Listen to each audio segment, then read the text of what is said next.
তুমি যা চাইছো তাই হবে, তাই হবে, তাই হবে।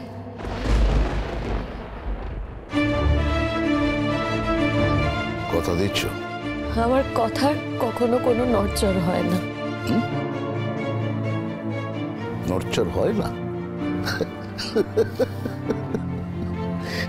এর আগে কিন্তু কোনো কথা নড়চড় হয়েছিল, আবার কথা দিচ্ছ। বেশ বেশ বেশ, তাহলে তোমাকেও কিন্তু একটা কাজ করতে হবে। ওই লালনের সঙ্গে তো এখান থেকে ড্যাং ড্যাং করে ফিরে যাওয়া যাবে না, না তোমাকে এখানে থাকতে হবে। যেখানে বলবে সেখানেই থাকবো, শুধু লালনের কোনো ক্ষতি করো না। বলো আমাকে কি করতে হবে? যদি বলি যে আজ শেষ লগ্নেই তোমাকে বিয়ে করব, যদিও বিয়ের যোগাযোগ যন্ত্র করতে একটু সময় লাগবে। বললাম তো, যা বলবে তাই করব। লালনের কোনো ক্ষতি করো না। আমি তো এই মুখ আর লালনকে দেখাতে পারবো না, তাই আমি এখান থেকে না লুকিয়ে বেরিয়ে যাব। আমি এই মুখ আর লালনকে দেখাবো না। শুধু একটা কথা আমি তোমাকে বলে রাখছি, আমি যদি শুনতে পাই যে এর পরেও তুমি লালনকে ছাড়োনি, তোমরা লালনকে ছাড়োনি, তোমাদের বিপদ কিন্তু কেউ খণ্ডাতে পারবে না। আরে আমি তেমন মানুষই না, কথা দিলে কথা রাখি, সেটা তুমি আগেও টের পেয়েছ। প্রিয়া,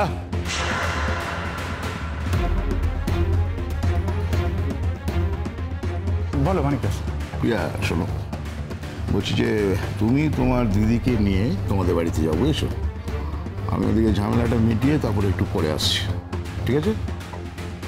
একটু হ্যাঁ এদিকে বলো।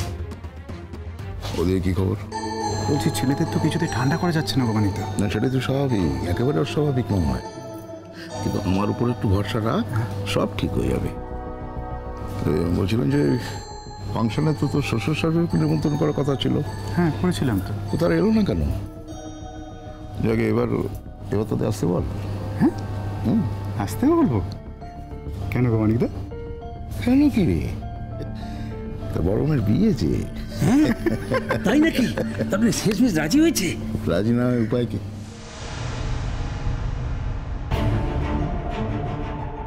রাজিটা না হয় উপায়টা কি, আর কিছু করার আছে?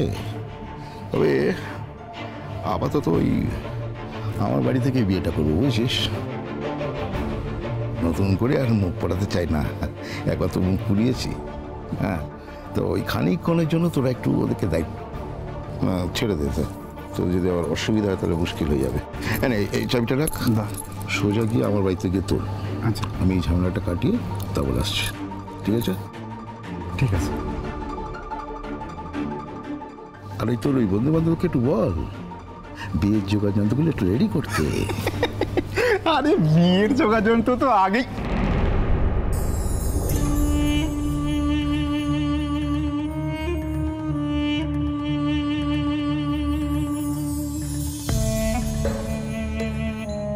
কি বললে? কি বললে তুমি? আসলে ও বলতে চাইছে ওই এর আগের বার বিয়েও তো সব জোগাড় টোগাড় করা হয়েছিল, সেটাই বোধ হয়।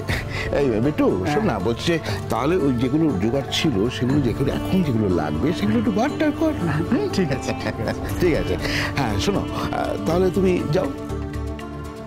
দেখো আমার বাড়ি মানে তো তোমারই বাড়ি, হ্যাঁ? আমি কি তোমাদের কখনো পর ভেবেছি?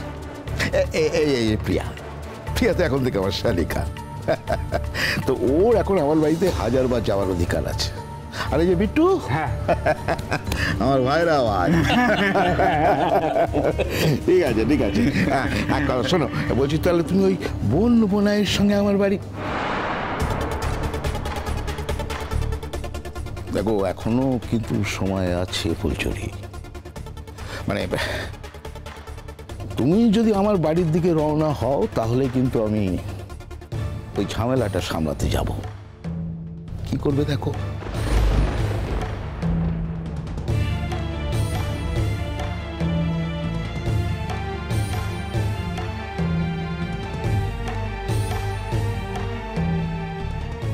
চল, কোথায় যেতে হবে?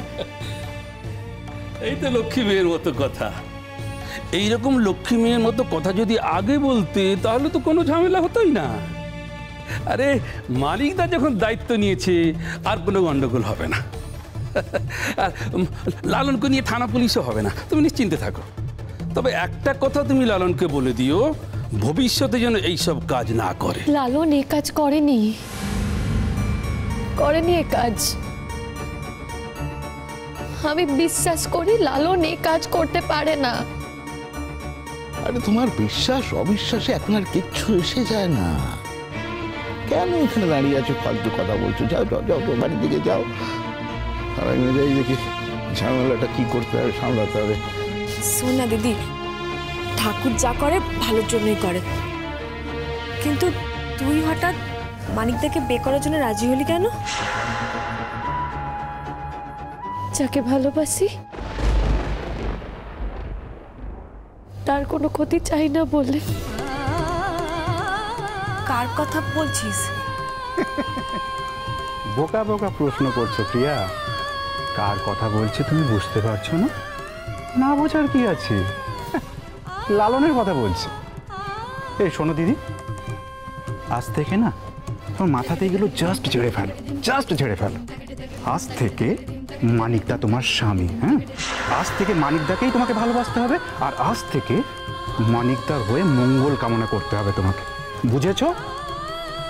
শোনো, আর দেরি করে লাভ নেই, চলো।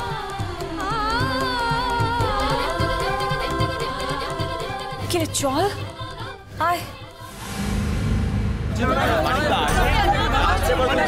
দেখি দেখি দেখি দেখি দেখি আমাকে আমাকে একটু ঢুকতে দে। সর সর, আমাকে একটু ঢুকতে দে। বলো, তোর অনেক কথা বলেছিস, এবার আমাকে বলতে বলো। রবি, একটু দিকে চল তো, দেখি দেখি, সর সর সর।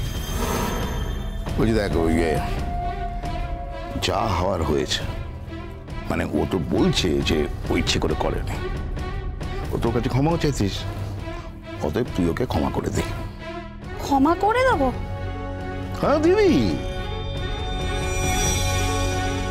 শোন, এই যে ছেলেটি কিন্তু এখন গায়ক, মানে ওর একটা ভবিষ্যৎ আছে তো। আর আমাদের পাড়ায় নতুন এসেছে, তাই এমতো অবস্থায় যদি লোকজন সমস্ত এইসব ব্যাপারগুলো জেনে যায় তাহলে তো ও ফাংশন করার সুযোগই পাবে না। কি তোরা কি বলি? বলছো ঠিক আছে, ঠিক আছে, সব ব্যবস্থা হয়ে গেছে, ঠিক আছে, আর কোনো ঝঞ্ঝাট কিন্তু করবি না। চলো লালন, চলো। বলছি তোমাকে আমি একটা গাড়ির ব্যবস্থা। না না, কিচ্ছু করতে হবে না, আপনাকে অনেক ধন্যবাদ। আপনি যে আমার কত বড় উপকার করলেন আপনি জানেন না। দেখুন, একটা কথা আপনাকে বলে যাচ্ছি, আমি কিন্তু এরকম কোনো কাজই করিনি। আমি ওই ধরনের ছেলেই নই, আমি ওই শিক্ষায় বড়ই হইনি। আমার বাড়িতেও মা বোন আছে, আমি জানি মেয়েদের সম্মান দিতে জানি আমি। ঠিক আছে ঠিক আছে, দেখো আমি যখন এই ঝঞ্ঝাটার থেকে তোমাকে মুক্ত করতে পেরেছি আর কোনো চিন্তা নেই। এখন তুমি ওই একটা গাড়ি ধরেছো, এই একটা গাড়ির ব্যবস্থা করে দাও। না না, গাড়ি ধরার কোনো দরকার নেই, আমি এমনি চলে যাবো। না কেন তুমি এমনি যাবে কেন? গাড়ি একটা ব্যবস্থা করে দাও, একেবারে তুলে আমি দে। বলছি কি, আমি তো একা আসিনি, ফুলঝুরি আমার সঙ্গে এসেছে, কাজেই আমি একা একা যেতে পারবো না। ফুলঝুরি? হ্যাঁ। সে তো কখন চলে গেছে? ফুলঝুরি চলে গেছে? এই তো কিছুক্ষণ আগে ওকে দেখলাম, ও চলে গেল। না দেখো, কি করে থাকবে বেচারি, ধৈর্যটা থাকবে কোত্থেকে বলো? মানে নিজের কানে এতকম একটা কথা শোনার পর সে কি থাকতে পারে?